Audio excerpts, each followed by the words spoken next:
Hello, ഇന്ന് ഫെബ്രുവരി 29. വല്ലപ്പോഴല്ലേ ഇങ്ങനെ ഒരു ദിവസം കിട്ടുള്ളൂ. അതുകൊണ്ട് ഞാൻ കരുതി ഞാനിതൊരു പൊട്ടറ്റോ കൊണ്ടൊന്നും ചെയ്തിട്ടില്ല. പൊട്ടറ്റോ കൊണ്ട് തന്നെ ഇന്നൊരു കറി ഉണ്ടാക്കാമെന്ന്. പൂരിക്കും ചപ്പാത്തിക്കും അപ്പത്തിനും ഒക്കെ എല്ലാവരും ഉപയോഗിക്കാറുള്ള അല്ലെങ്കിൽ എല്ലാവർക്കും ഇഷ്ടമുള്ള ഒരു കറിയാണ് പൊട്ടറ്റോ സ്റ്റ്യൂ. ഇതിനകത്ത് വളരെ കുറച്ച് സാധനങ്ങളെ ആവശ്യമുള്ളൂ, പക്ഷേ ഇതിൻ്റെ ടേസ്റ്റ് എല്ലാവർക്കും വളരെ നന്നായിട്ട് ഇഷ്ടപ്പെടും. അപ്പോൾ അതിന് എന്തൊക്കെയാണ് വേണ്ടതെന്ന് വെച്ചാൽ, ഞാനിവിടെ ഒരു 3 മീഡിയം സൈസ് പൊട്ടറ്റോ അരിഞ്ഞിട്ടുണ്ട്. പിന്നെ വേണ്ടത് സവാള, ഇതൊരു 2 വലിയ സവാള, കറിവേപ്പില, പച്ചമുളക്. ഇതിൻ്റെ കളറ് യെല്ലോ ആയിട്ടിരിക്കും. അപ്പോൾ നല്ല എരിവ് വേണമെങ്കിൽ നിങ്ങൾ അതിനനുസരിച്ച് ആവശ്യത്തിനുള്ള പച്ചമുളക് ഇടണം. എരിവ് കുറച്ച് മതിയെങ്കിൽ അത്ര ഇട്ടാൽ മതി. അപ്പോൾ ഇതെങ്ങനെയാണ് ചെയ്യുന്നത് നോക്കാം. ആദ്യം തന്നെ ഒരു പാൻ വെച്ച് ചൂടാക്കണം.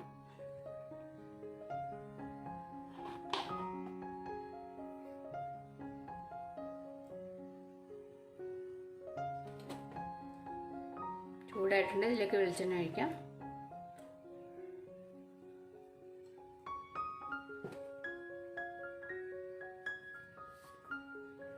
എണ്ണ ചൂടായിട്ടുണ്ട്. അതിലേക്ക് നമുക്ക് കടുക് ഇട്ട് കൊടുക്കാം.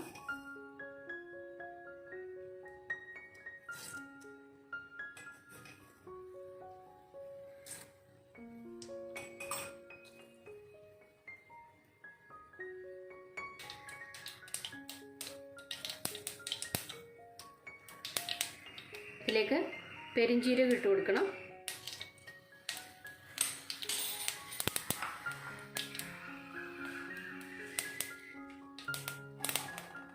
പിന്നെ ഈ അരിഞ്ഞു വെച്ചിരിക്കുന്ന സവാള, പച്ചമുളക്, കറിവേപ്പില ഇതെല്ലാം കൂടി ഇട്ട് കൊടുക്കാം. തിരക്കാതെ നോക്കണം. കുറേ പ്രാവശ്യം ഞാൻ തിരച്ചിട്ടുണ്ട്.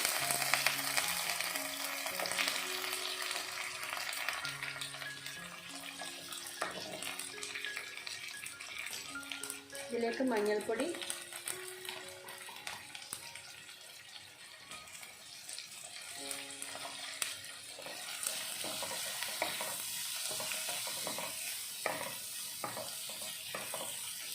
പൊട്ടറ്റോ പൊടി ഇടാം.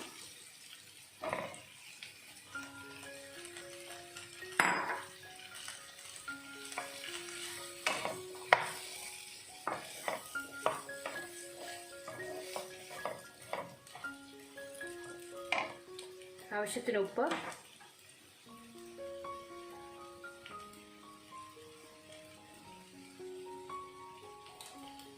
നന്നായിട്ട് ഇളക്കിയിട്ട് ഒരു 5 മിനിറ്റ് തീ കുറച്ചിട്ട് അടച്ചു വെക്കണം. ഇത് നന്നായിട്ടൊന്ന് വഴന്നതിന് ശേഷം മാത്രമേ നമ്മൾ വെള്ളം ഒഴിച്ച് വേവിക്കുകയുള്ളൂ. അപ്പോൾ തന്നെ ഏകദേശം വെന്തിട്ടുണ്ടാവും. ഇതിങ്ങനെ അടച്ചു വെച്ച് കഴിഞ്ഞാൽ തന്നെ. ഇത് നമുക്കൊന്ന് അടച്ചു വയ്ക്കാം. അത് നോക്കട്ടെ വെന്തോന്ന്.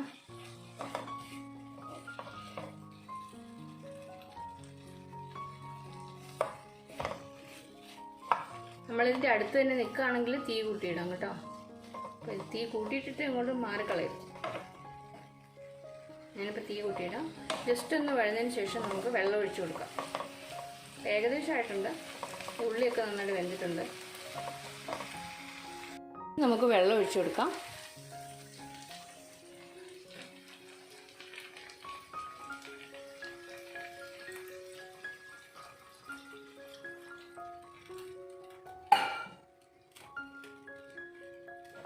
ചില പൊട്ടറ്റോയൊക്കെ നമ്മൾ ആദ്യം അടച്ചു വെക്കുമ്പോൾ തന്നെ വേവും, ചിലത് കുറച്ചും കൂടി സമയം എടുക്കും. എന്തായാലും കുറച്ച് വെള്ളമൊഴിച്ച് വേവിക്കണം. ഇത്ര മതി. അടച്ചു വെച്ചിട്ട് വേവിക്കാം. പിന്നെ ഇതിനകത്ത് നമ്മൾ ലാസ്റ്റായിട്ട് ഒരു ഇൻഗ്രീഡിയൻ്റ് കൂടി ചേർക്കുന്നുണ്ട്. അതാണ് ഇതിൻ്റെ ടേസ്റ്റ് കൂടുതൽ തരുന്നത്.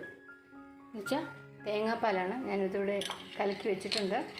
ഇത് ഞാനിവിടെ ഉപയോഗിക്കുന്നത് മാഗിയുടെ കോക്കനട്ട് മിൽക്ക് പൗഡറാണ്. ഇപ്പോൾ വീട്ടിൽ ഇഷ്ടംപോലെ തേങ്ങ ഉള്ളവരാണെങ്കിൽ തേങ്ങ ചിരുക്കി അത് തേങ്ങാപ്പാൽ എടുത്താലും മതി. ഞാൻ ഈ പൗഡറാണ് ഉപയോഗിക്കുന്നത്. ഓക്കെ, അത് നിങ്ങളൊന്ന് തയ്യാറാക്കി വെച്ചിട്ട് വേണം റെഡിയാക്കാൻ. ഇതാ നന്നായിട്ട് വെന്തിട്ടുണ്ട്. എനിക്ക് ജലദോഷമാണേ, തൊണ്ടയ്ക്കൊരു പ്രശ്നമുണ്ട്.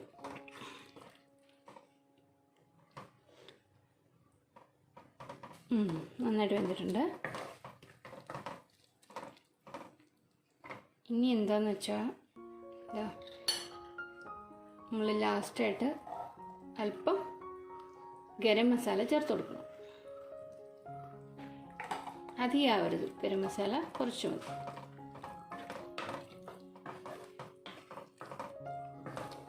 അപ്പം ഇതിൽ അധികം വെള്ളമൊന്നുമില്ലല്ലോ. നിങ്ങൾക്ക് ഗ്രേവിയുടെ തിക്നെസ് കുറച്ച് കൂടുതലായിട്ട് വേണമെങ്കിൽ കുറച്ചുകൂടി വെള്ളം ഒഴിക്കാം. എനിക്ക് അത്രയ്ക്ക് ഇഷ്ടമല്ല, കാരണം പൂരിയുടെ കൂടെ അധികം ലൂസായിട്ടുള്ള ഗ്രേവി ആവശ്യമില്ലല്ലോ, തിക്കല്ലേ നല്ലത്. നമുക്ക് ലാസ്റ്റായിട്ട് തേങ്ങാപ്പാൽ ഒഴിച്ചു കൊടുക്കാം.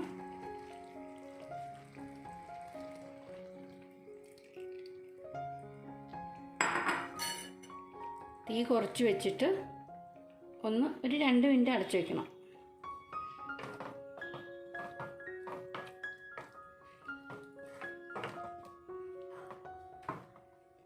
രണ്ട് മിനിറ്റ് കഴിഞ്ഞിട്ട് നോക്കാം. അപ്പോൾ നമ്മുടെ പൊട്ടറ്റോ സ്റ്റൂ റെഡി ആയിട്ടുണ്ട്. നന്നായിട്ട് വെന്തു, നല്ല എരിവുണ്ട്, നല്ല ടേസ്റ്റുണ്ട്. ഞാൻ കഴിച്ചു നോക്കിയായിരുന്നു, എന്നോട് നോക്കട്ടെ.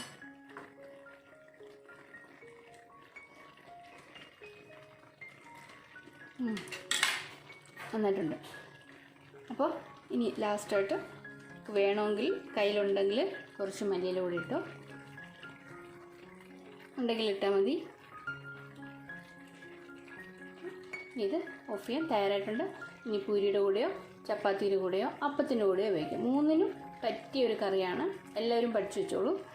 അപ്പോൾ ഈ വീഡിയോ എല്ലാവർക്കും ഇഷ്ടപ്പെട്ടല്ലോ. ഇനി ഇതുമാതിരി നല്ലൊരു വീഡിയോ ആയിട്ട് ഞാൻ വീണ്ടും വരാം. അതുവരെ ബൈ ബൈ. എല്ലാവരും സബ്സ്ക്രൈബ് ചെയ്യാൻ മറക്കല്ലേ.